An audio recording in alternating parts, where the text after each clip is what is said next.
Asbestos ku bizimbe n'okubanga bimazeewo emyaka egiwera ku irala ng'ozira abifaako okubanga batolaku amabaati agakayirike okutaako amayaka ng'ate kino kisobola okuba nga tekivaako n'endwaire gezanga kimbe kya kokolo eri abantu abawangalira mu bizimbe ebyo.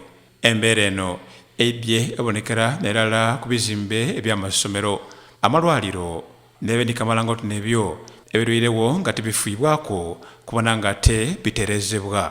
Butindi kino kiri ku masomero agasinga obungi mu kibuga ekyeyinda era nekyawaliriza abazarakisa aba kampuni kola mabaati ga Kiboko era nga emalibwako nga MMI Integrated Steels Limited. Bano nga bakamagaine n'ab'ekitongole kya Sewa International okuba nga tebaduna agandi ku masomero mu idinda agabaire n'ekizibu kino ekya Asbestos. Walukuba West Primary School mu Jinja City bano aba MMI n'aba International ye basimbye amakanda n'amabaati agawera 12 From principal we come to know they need some roofing sheets, so we approached to MMI Steel. That's why we give some roofing sheet to help teach schools and students.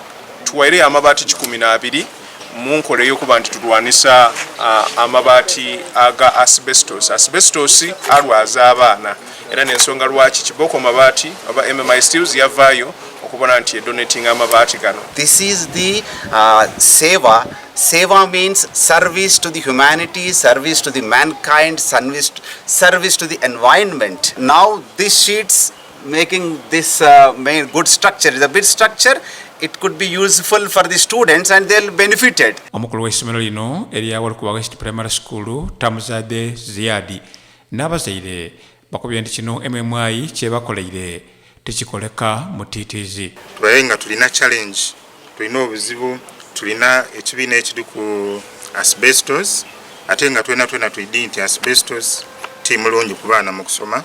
So twenda okwebaza Sewa International in conjunction with MMI abasobola okuboneka nti batuyamba ku nga Walukuba West Primary School okuboneka nti tutola ku asbestos tuizeeku amabaati.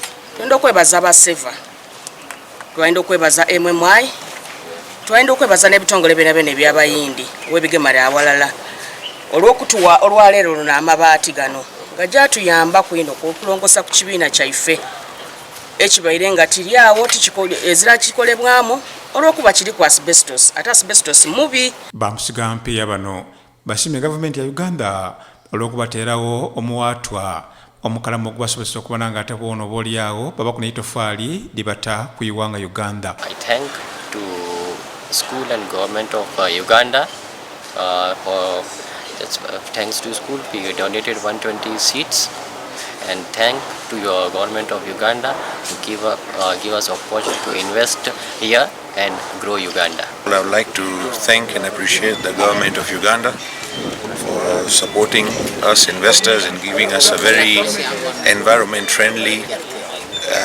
support. Musulo Robert Baba TV Amakonde.